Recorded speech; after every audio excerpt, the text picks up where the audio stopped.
Hello, and welcome to Chapter 28 from Conceptual Physical Science, 6th edition.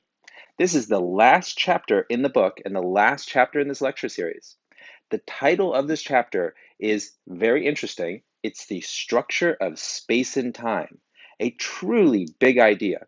In a class all about big ideas, fundamental questions like what's the smallest piece of matter, the atom, the relationship between waves and particles, so many big, complex ideas, it's appropriate that we have our last chapter, chapter 28, on one of the biggest, most fundamental questions. How are space and time related to each other? And where do space and time come from?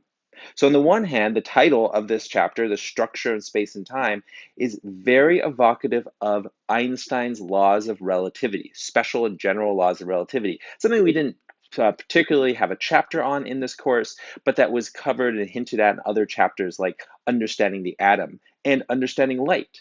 So we have this relationship between space and time. We also have a relationship between matter and energy. So, in other words, space and time are not separate entities, but are part of the same continuum.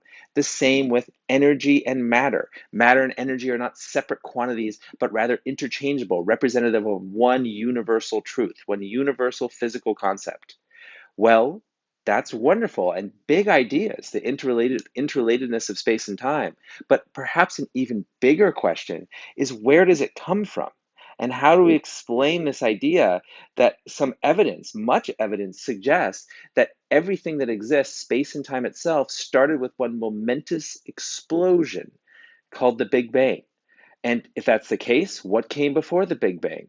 Well, we don't know, but are there ways to explain what's happening in the universe, the rules that govern the universe at the scale of mini galaxies, like we saw at the end of lecture 27? Perhaps there is, and those are other ideas we'll touch on here.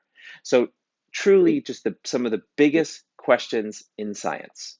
And to call attention to that, let's look at our table of contents here. Our first topic is going to be Hubble's law.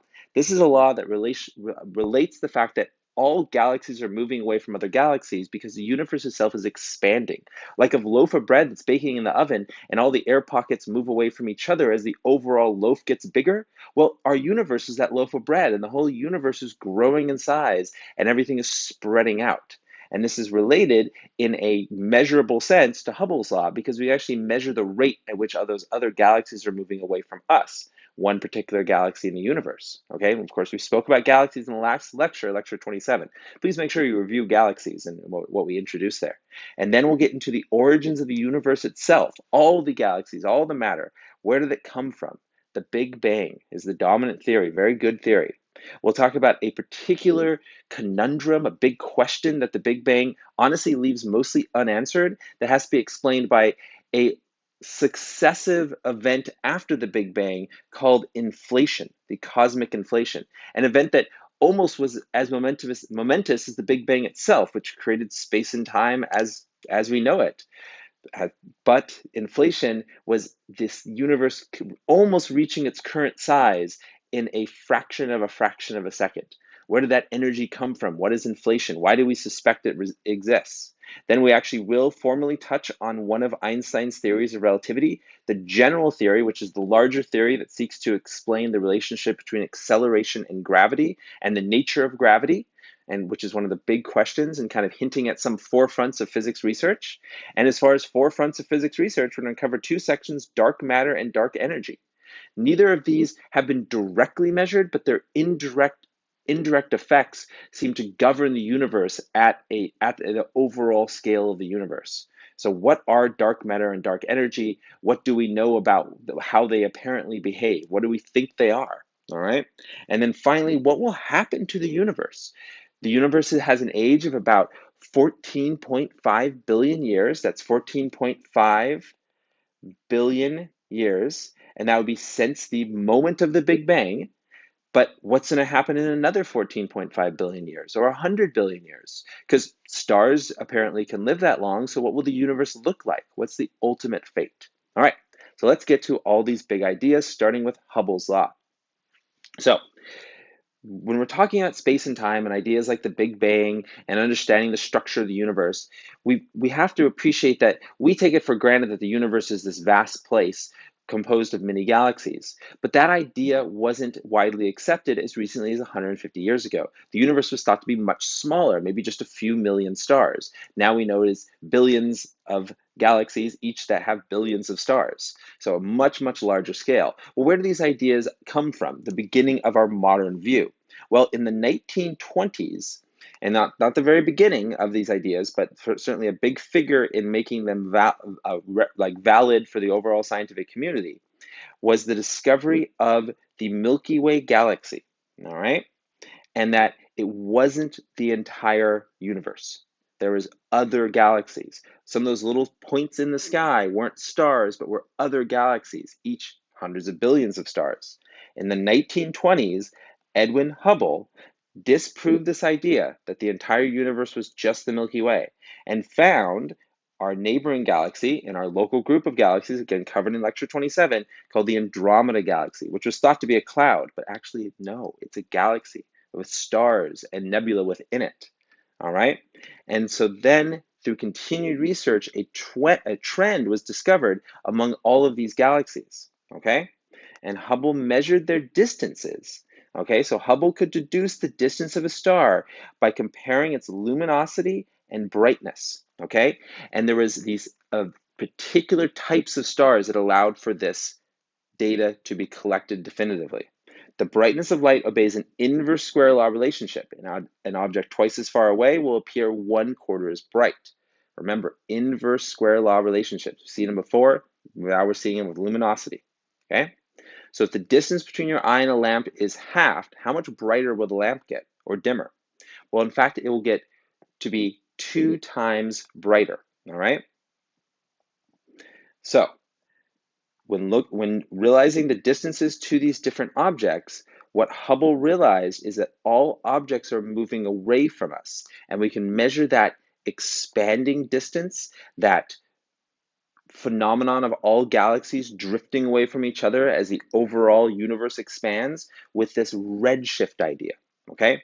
Now, redshift is a Doppler effect. It's a Doppler effect for light, which is why the color is mentioned here.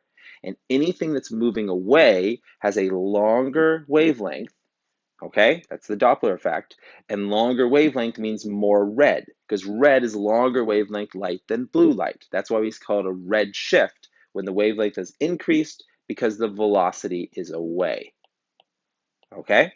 So light emitted from a source moving towards us will be blue shifted, and some things are moving towards us. There's galaxies in the local group that are on a collision course with our galaxy, so they would actually be blue shifted. But of the hundreds of billions of galaxies out there, 99% of them are red shifted. Okay, blue shift is certainly possible. Okay, so when light emitted from a source moving away from us, well, then it's red shifted to lower frequency and longer wavelength. And remember, that's because when wavelength increases, frequency decreases. That's why it's lower frequency. The faster an object moves towards us or away from us, the greater the shift. And that's a measurable shift. Scientists can measure that shift to such great accuracy, which is wonderful because it allows for very accurate measurements of velocity, which then can explain the physics of a system. Because if we see the motion of a system, then we can think about the forces that are driving that system, the forces and energy that's driving the entire universe, the movement of galaxies relatively to each other, all apparently originating from a single event, the Big Bang. Okay, so this is such a crucial idea to measure the Doppler shift of light, to acknowledge that there's many different galaxies, Hubble's idea, all right, and track all those different galaxies. Okay, so how will the spectrum of a star moving towards us change? Will the wavelength of the light be stretched, making it redder, or the wavelength of the light be compressed, making it bluer? Remember, this is towards us. Which one is that? That's blue, right? So anything moving towards us is a blue shift. We don't talk about it as much because it's not as common in the universe. Most things are redshifted. Most things are moving away from us.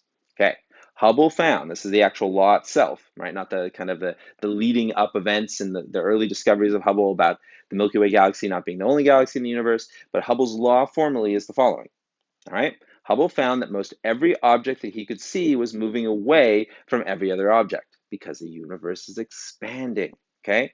The farther away an object, the faster it was moving away, okay? That's also what you would expect from an expanding universe, okay?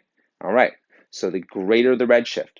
This actual published table from one of Hubble's most famous publications, where he presented his law, shows the actual velocity, all right? And this is in kilometers per second, right? So this is the velocity that a galaxy is moving away from us, an observer in the Milky Way galaxy, and then the distance to those galaxies measured in parsecs. And a parsec is about 4 light years, okay?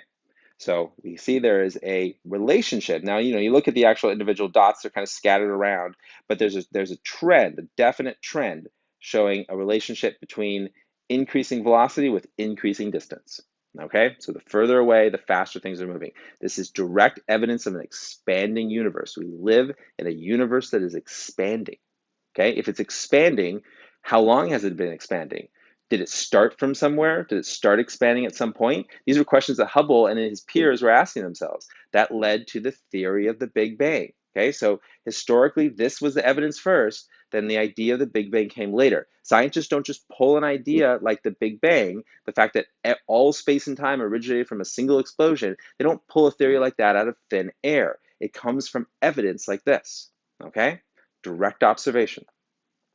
All right, so Hubble then noticed this linear relationship and came up with the following linear equation. This is the equation of a line relating velocity to distance, d for distance, distance to that other galaxy from us, right? V, how fast that galaxy is moving away from us, that's the velocity. And this right here is just the slope, okay? The slope of this line right there, that, either the dotted line or the solid line are just different ways to fit the data as was presented in this early publication, okay? And the fitting of the line has been refined over time, right? We've collected more and more data, right? Point being, that value is the slope. That is called Hubble's constant. It's a proportionality constant. It relates the velocity to the distance. It tells us the rate at which our galaxy is expanding. Get it? Okay? So the equation shows the velocity that an object is moving away from us is proportional to its distance. Okay? That's what the equation tells us. It's the equation of a line. Direct proportionality, right? Which is a linear equation, by the way, because it's a line. Okay, so Hubble's law implies that the universe is expanding. I made the analogy a few minutes ago to comparing the universe to a loaf of bread and the bubbles in that bread all moving away from each other as the overall bread loaf grows as it's being baked. Another common analogy is a balloon and imagining a bunch of ants on the surface of the balloon. As the plastic of the balloon stretches, all the ants move away from each other, even though they're just holding on to the balloon. The ants don't need to be actually moving, right, crawling around. But as the balloon expands, all the ants move away from each other. Does that make sense? Okay, because the surface that all the ants are on is growing. The ants then are moving, moving away from each other as that plastic grows. Okay, so Hubble's law is that same idea, but for the universe itself. Space and time is the bubble. Okay. So Hubble's law has to do with what? The expansion of the universe, the steady state of the universe, the contraction of the universe, or the cosmic background radiation, which we haven't talked about yet. Well, this is the expansion of the universe. Okay, that's what Hubble's law is. Specifically, it refers to the expansion of the universe. So, again, if the universe is expanding, it's expanding from what? Question mark. Well, the prevailing theory is the Big Bang. All right. It's a theory that says our universe began with a primordial explosion 13.7 billion years ago. I mentioned 14 and a half. I think 13.7 is a more accurate number. I was thinking I was being a little high on my number. This is the number we should consider as the best estimate of the age of the universe itself, or how long ago the Big Bang occurred. All right, so that event, the Big Bang, excuse me, marks the beginning of space and time. And I know that sounds kind of far out, say the beginning of space and time, but again, space and time themselves, Einstein's theory, which has been confirmed experimentally, are not separate quantities. Space is time, time is space. Okay, they are interconnected quantities. All right, so the Big Bang was a singular event. Before that, the universe either didn't exist or existed as a single point. Then there was quantum fluctuations. Remember, quantum is this idea that the universe at its smallest scale has discrete pieces, so it's broken up into individual chunks. Those are like the quantum states of electrons in an atom, this idea of quantized energy, okay? So the universe was defined entirely by quantum mechanics at first. Then there was the inflation. Notice that the inflation is the universe expanding a huge amount in a very short amount of time, all right? Then there was a point 380,000 years after the Big Bang when the universe became sufficiently low in density that light was able to escape rather than just getting ricocheted around, bounced around. That light that first escaped the universe is the cosmic microwave background radiation, which is a mouthful. We'll talk about it again in just a moment, okay? It's our most direct evidence of the Big Bang, and it happened 380,000 years after the Big Bang, still a very early universe. This would still predate the formation of any stars or galaxies, okay? Then the universe as we know it then began to form after that, with stars forming at about the 400 million year mark. And then after the first stars formed, then you had the first clusters of stars, eventually galaxies, black holes, and so on, okay? Notice that since that point, since inflation, there has been a gradual expansion of the universe, right? This is meant to show the universe is growing. Here zoomed out, you can see that the universe is growing. The cone of the universe representing all space and time is getting wider here. That's Hubble's law, right? That's the fact that the universe is continuing to grow. Notice too that the universe appears to be speeding up in its growth. That's strange, isn't it? We'll come back to that idea, okay? But important point is notice how much more inflation or how much more growth there is in inflation than there has been in the billions of years since inflation. All right, that's how I was talking about. Inflation is such a conundrum in physics, such a almost unsatisfying theory that there would be so much growth so early on and then a steady but much slower growth since then. Okay, what's going on? What's driving this sort of phenomenon in the universe? Well, those are big questions in physics, right? In astronomy and the physical sciences. Okay, so what's the evidence for the Big Bang? Well, the fact that the universe is still expanding is really the motivation, the initial motivation for a theory like the Big Bang, all right? So because if it's expanding, it had to expand from somewhere, okay? Now, the other independent evidence of the Big Bang is this idea of the cosmic background radiation. All right, it was predicted first, which is important in a good theory like this, and then confirmed through a discovery. All right, it was actually measured. The cosmic microwave background radiation is, as I've said a couple times, it's a microwave. It's not included in the name here. We just call it the cosmic background radiation, but it's often called the cosmic microwave background radiation. And the reason for that is because, here, wave, there's the V, but the reason for that is because it is a long wavelength signal. It's a signal on the order of about a few millimeters, which is considered a microwave in the electromagnetic spectrum. Okay, so that's why it's called a microwave, and that's the wavelength that we should expect from the light that escaped at that 380,000 year mark. Okay, all right, and the measurements of the element abundances also back up the Big Bang, because the Big Bang, based on the signature of that radiation and our understanding of physics, could have created hydrogen and helium, but no heavier elements. That means there should be a lot more hydrogen and helium, and specifically a certain amount of hydrogen and a certain amount of helium that exists in the universe. And when we look for those abundances, those relative abundances of those fundamental elements, that's what we find numbers that match, numbers that suggest a Big Bang with as much energy as the theory tells us. Okay? So the scientific evidence supports the date of the Big Bang at when. All right, well, I think you remember this one. I made a big deal about it because I said the number was a little too high at first. It's 13.7 billion years ago. All right, to put that in context, our planet is about 4 billion years old or 4.5 billion years old. So obviously Earth hasn't been around for more than a third of the overall age of the universe. That's because before Earth was formed, there was previous generations of stars, even previous generations of galaxies before the Milky Way galaxy. Okay, but the universe as a whole is 13.7 billion years old. Okay. These are the people that discovered the cosmic microwave background, this independent evidence of the Big Bang. So the Big Bang did occur, and the universe expanding, the light emitted at the instant of the Big Bang would have been redshifted so much that it would appear as microwave signals if we receive it today. And indeed, that's what they found, that these scientists found. And the neat thing about the microwave background radiation is it's the same in all directions. That tells us that it must come from a source that made space and time itself. Because otherwise there'd have to be sources of microwaves in every single direction of the sky away from Earth. Well, we find that same signal everywhere, that signal showing that there was a universal point that everything came from. All right? And the scientists, Arno Penzias and Robert Wilson, observed that signal back in 1964 with this radio telescope right here. All right, and that was then became known as and is still known as the cosmic microwave background. Okay. So this figure here shows the temperature of the CMB, the cosmic microwave background, at every point in space. The uniformity of the CMB, right, means that at some point in time, all the matter in the universe was very close together. It all came from the same place.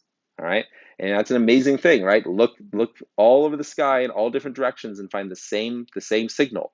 That tells you that everything came from one point. The discovery of the CMB, the cosmic microwave background, provides some of the best evidence for the Big Bang, that it had to have occurred, because there's no other explanation for one signal being in all directions, right? Okay, so the relative abundance of light elements, as we mentioned, is other independent evidence. So in order for elements to form, fusion of lighter elements must occur. Fusion only occurs when matter is very hot and very dense, so inside of stars. Scientists predict that if the Big Bang occurred, there would have been enough time there would not have been enough time to form any heavy elements. So that means that all the heavy elements had to have formed in stars that then formed themselves entirely from the hydrogen and helium made by the Big Bang. Okay? Therefore, only hydrogen and helium could have been formed. And do we see that when we look at these abundances? Yes. All right? So strong evidence for the Big Bang came when scientists measured that about 75% of all matter in the universe is hydrogen, just like we'd expect from a Big Bang. 25% is helium. That means all the heavier elements, everything from carbon to iron to uranium, makes up 1%. Okay? Amazing. Okay? So, what we got so far, evidence for the Big Bang, the fact that the universe is expanding, discovered by Hubble, independently, the CMB, all right, the cosmic microwave background, and then the relative abundance of elements. A lot of strong evidence that the Big Bang occurred. It's good to have strong evidence for a theory that is as strange and mind-boggling as the Big Bang. Okay? So, a bit about general relativity, especially because we've talked so little about it in this course. Again, we've touched on special relativity a little bit to understand equations like E equals mc squared, but that's special relativity, a theory that explains the relationship in space and time when there's zero acceleration. But general relativity involves acceleration, and thus involves the idea between gravity, the most fundamental force out there, and its relationship to space and time. Okay? So, a theory published by Einstein in 1950, a much larger theory than the special theory of relativity, by the way, states that gravity is the consequence of mass distorting the fabric of space-time. Okay? So gravity, this idea that mass attracts other mass, is actually a distortion in space and time. All right? Furthermore, the effects of gravity cannot be distinguished from the effects of acceleration. So that's why it's a relativity theorem. All right? So that there's no way to distinguish between gravity and acceleration. Gravity and acceleration are two sides of the same coin, in the same way that space and time are just representations of the same physical process, the same physical phenomenon. Same thing here. All right? So the idea then is if you were in an accelerating reference frame, like a rocket that's speeding up, and you drop things, they would fall. If there was no windows in this accelerating reference frame, this reference frame just being a location where measurements are made, then this woman here, for example, would not be able to distinguish whether the balls fell because she was on Earth at rest and gravity just pulled them down, or it's because, as we know from looking outside, it's because there's gas pushing her up and she's accelerating in the upwards direction. All right? That's why they fell, and that's also why she experiences a normal force, because she's being pushed into the floor. Okay? So the principle of equivalence tells us that local observations made in an accelerated frame of reference, again, that's like the rocket here, one that's speeding up, cannot be distinguished from observations made in a gravitational field at rest. All right? So acceleration and gravity are, again, two sides of the same physical phenomenon. All right? So the principle of equivalence, 2 points of view, same event. No way to tell them apart. Okay? All right? General relativity tells us why starlight bends as it passes by a large mass. All right? So indeed, there's a bending of space and time directly evidenced by mass. Mass has an effect on space and time. All right? This was first confirmed in the 1920s during a solar eclipse where light passing near our own local star, the sun, was shown to actually bend due to gravity.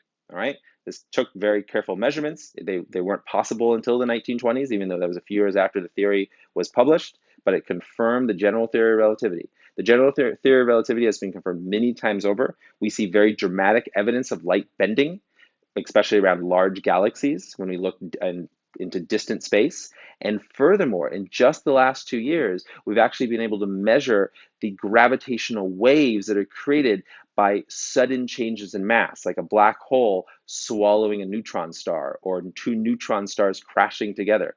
These cataclysmic events actually create ripples in space and time that we can measure because they change the gravitational force and change the length of space and time here on Earth. All right. So really, really fascinating stuff. The general relativity, now 100 years later, is actually being put to a whole new way of measurement. All right. So general relativity also tells us that time runs slower within a gravitational field. All right. So the closer you are to the center of a gravitational source, the slower time moves. Okay. So less time will pass in this reference frame closer to the surface of Earth than in a reference frame higher up, further away from Earth. Notice this is represented by the hand traveling less distance. Here, right, we got like 5 minutes left in the hour. Here we've already completed an hour. Less time passing. Now, it wouldn't really be a difference of 5 minutes. It'd be a very small difference, say for someone on the surface of Earth as opposed to someone in a space station a few hundred kilometers above the surface of Earth, but there would be a slight difference on the order of nanoseconds. Time would actually run slower for the person lower down, okay? And if you were near a very strong gravitational field, like near a black hole, time would run much slower for you than someone that was far away from that black hole, okay? So actual effect of space and time changes due to gravity, okay? So enough of general relativity. We got a few final ideas to wrap up this lecture, wrap up this course. One of those is dark matter, okay? The reason we're talking about dark matter is because we want to talk about some phenomenon in the universe on the scale of many galaxies, okay? So first, what is ordinary matter? Well, when we think of as ordinary matter is made up of these important building blocks, protons, neutrons, and electrons, right? All atoms, everything on the periodic table, made up of those three building blocks, all right? Those form atoms. They combine to make people, planets, stars, and suns. All right? Ordinary matter is composed of the elements listed in the periodic table. The thing about ordinary matter is it all interacts with light. Right? Think about the electrons around the nucleus composed of protons and neutrons, collectively called, nucleons. Well, those atoms interact with light. You should have a photon, it can bounce the electron. The photon can even accelerate the nucleons in the nucleus. All right, so light interacts with ordinary matter. All right. On the other hand, dark matter, all right, is matter that just doesn't interact with light at all. No interaction of photons. All right. So we cannot walk through a wall because it's made of atoms that we can interact with through the electromagnetic force. If matter does not exert the electromagnetic force, then normal matter cannot interact with it. This invisible form of matter that we cannot see or interact with is known as dark matter. Right? So that's what scientists mean when they talk about dark matter. Have we confirmed it exists? No, but there's strong indirect evidence that that it affects galaxies, it affects the rotation rate of galaxies, the temperature of gases around galaxies, and so on. So dark matter appears to be able to exert a pressure. It still is matter in the sense that it bends space and time. Okay, so dark matter still bends space and time. It just doesn't interact with photons. So no interaction with photons. Again, that's what makes it dark. So it's appropriate name because light interacts with all ordinary matter. Now you might be thinking to yourself, well, it's one thing to say that it doesn't interact with photons, but what's this talk about the electromagnetic force? Well, it turns out that the photon is actually the carrier particle of the electromagnetic force, which shouldn't be a big surprise because light itself is an electromagnetic phenomenon. Remember, it's created by alternating electric and magnetic fields. So if light is an electromagnetic phenomenon, that means it's tied in with this whole idea in broad sense, electromagnetism or the electromagnetic force. Okay, so to say something interacts with light is to say that it's electromagnetic. All right, but dark matter simply isn't. It's matter that's not electromagnetic. Still matter composed of some particles, likely. We just don't know what those particles are. All right, so if we cannot see it or interact with it, how do we know it exists? Well, remember how gravity affects the motion of planets orbiting the sun? Gravity bends space and time. Well, the closer the planet is to the sun, the more gravitational force it experiences. The greater the force on the planet, the faster that planet orbits the sun. Planets close to the sun orbit faster than planets far away. Okay, so what's the idea? Well, if we apply this principle to galaxies, we should expect stars close to the center of a galaxy to orbit faster than stars further away. Again, because that's what planets do, right? Planets like Mercury orbit very quickly. Planets like Neptune orbit very slowly. They're further away, okay? So we should expect that objects close to the center of a galaxy, those are stars or nebula for that matter, all right, should orbit around the center faster than objects further away. But that's not what we see. We see that objects in galaxies all orbit at about the same speed, right? That's very strange. That actually contradicts the gravitational motion. It contradicts our entire understanding of Newton's laws of motion, universal gravity, even general relativity. So how do we explain then how galaxies spin, like spiral galaxies like our own Milky Way or the neighboring Andromeda galaxy? Well, one explanation is that there's actually a dark matter envelope around galaxies, a huge amount of diffuse matter that then affects, by gravitationally tugging, on the ordinary matter within the galaxy. All right? So, in other words, this rotation rate of galaxies implies something. All right? So, if all objects in the galaxy have about the same orbital velocity, most of the galactic mass must be outside of the galaxy in an invisible halo much bigger than the galaxy itself. A huge amount of dark matter out there lurking around galaxies. Why not within the galaxy? Well, if we think about how galaxies and stars form, they form from gas collapsing in on itself. For a gas to collapse in on itself, it has to release energy through electromagnetic waves, through light. If dark matter can't do that, maybe dark matter never condenses in. Then maybe there's no dark matter stars or condensed clumps of dark matter. It's all just in its original, from the Big Bang state of being spread out in huge clouds, but still compressing in on ordinary matter that we know of, that we're familiar with, all right? But again, these are theories that haven't been confirmed. We've never directly measured dark matter, all right?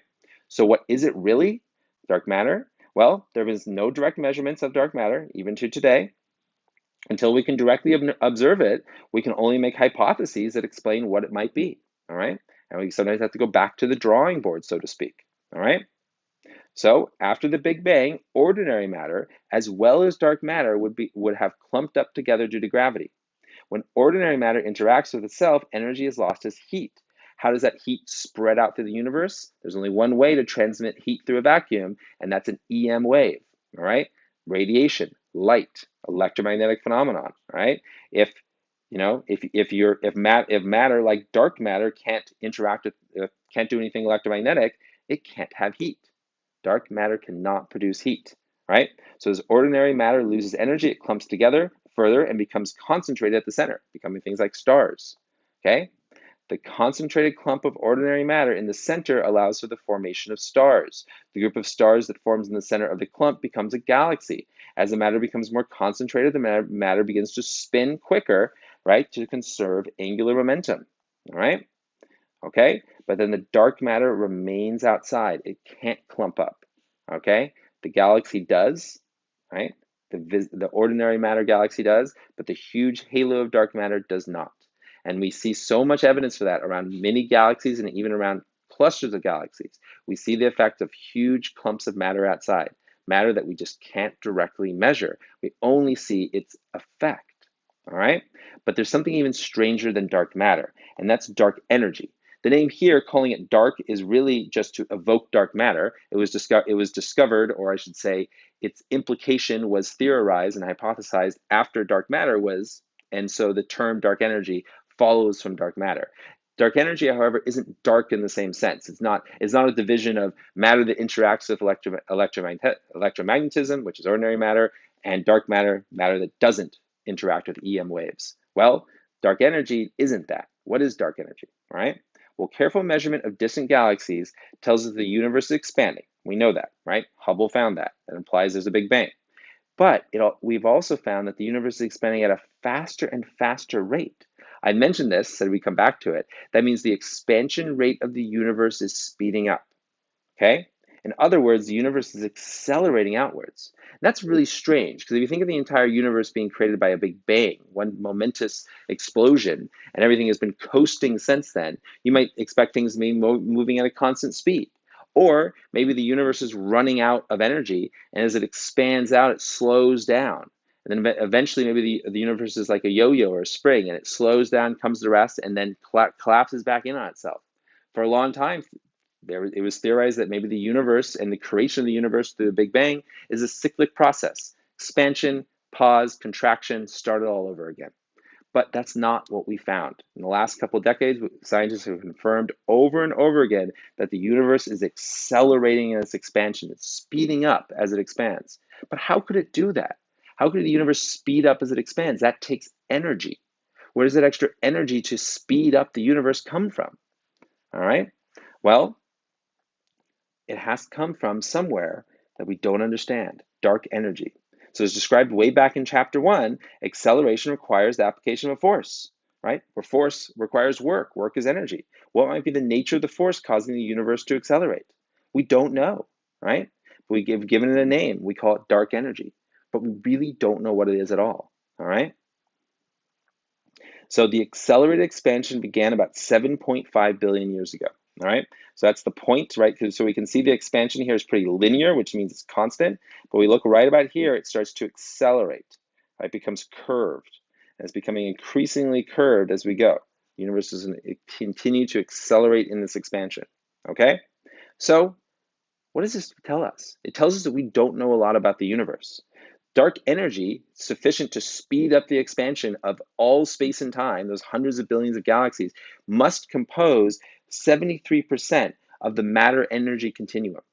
So that means dark energy is most of the universe, and we have no idea what it is. It's some behind-the-scenes lattice of energy that we just fundamentally don't understand. Okay? Dark matter is the next largest part of the universe at 23%, because that's how much matter would take to explain the rotation rates of galaxies we see and other evidence. So that's most of the universe right there. That means all of ordinary matter makes up this remaining about 4%. All right? So that means that everything that we know about the universe apparently is a tiny fraction of what the universe actually is. So that really tells us that we have a lot to learn before we can really answer what the fate of the universe will be. All right? But two possible scenarios involve heat death. So eventually the universe just becomes a bunch of black holes. Those black holes are all that's left. They can't emit any heat, and so that's it. The universe is just done. All right? Or perhaps space and time will tear itself apart. Right? If it continues to expand, but there's nowhere else for that expansion to go, perhaps there'll be a rip in the space-time continuum. All right? So here we are, this period of acceleration, right? And this is the idea of constant dark energy will just continue to accelerate. Another possible scenario where the space-time continuum rips, whatever that means. All right? So which scenario do you think is more likely? Heat death, the rip, or something else? Huh? You just really don't know. We have a lot more to learn. We need to understand what dark energy is, what actually drives it. We need to understand if dark matter is actually matter, right? So we just don't know, and we have to acknowledge our ignorance. Well, that's a wonderful way to end this course on physical science. I hope it has been entertaining and informative. Thank you so much for watching these videos.